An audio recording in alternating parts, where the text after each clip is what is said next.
If the allegations of abusing his grandson are true, it would break the pattern, though, of using the Second Mile charity to prey on little boys, right?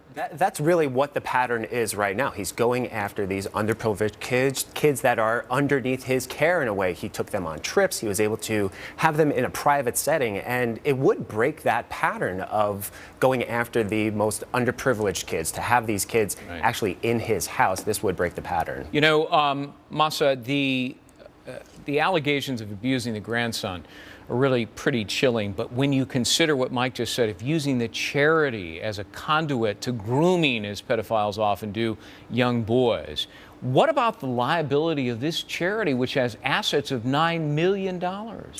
They can absolutely be held civilly liable, which is why they're talking about dismantling the charity, and why, as you mentioned, the victims' attorneys are trying to make sure that the assets are going to be there for damages if they do end up being successful in the civil lawsuit. But the theory would be negligent supervision of Sandusky.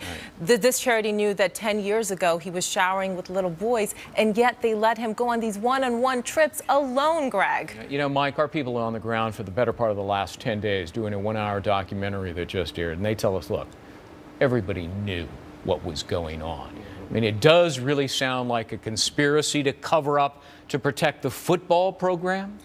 That looks like what the case is. And now there's even more ammunition coming out against Joe Paterno, saying that from the very get-go, 10, 15 years ago, he's had a pattern of sort of stymieing any sort of investigation into his players and now into his coaching staff. And that seems to be the pattern. That's coming out more. You know, and more. Rachel, Paterno's not out of the woods yet. No. I mean, if evidence surfaces, it's uncovered in the near future with other witnesses, that what he told the grand jury was really softballing the whole thing, and he didn't tell them the truth, he could be charged criminally. Absolutely. You could be charged with perjury for lying. You could be charged with obstruction of governmental administration, interfering with the investigation. There's a variety of things he could be charged with. And it's clear that at the very least, there was some quiet that was kept here in order to keep raising funds and keep their football program going. Masa, Sandusky's best defense: go after Mike McQueary. His emails are inconsistent with what he told the grand jury, and if you disbelieve part of McQueary's story, you can disregard all of it.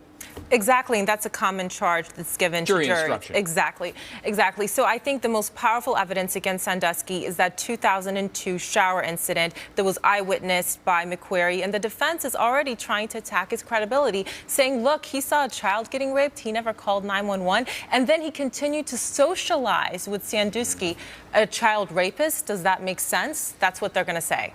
All right, Masa Saidi Azkoy, Mike Bako, thanks for being with us, and Rachel Kugel, good to see you. Thank you.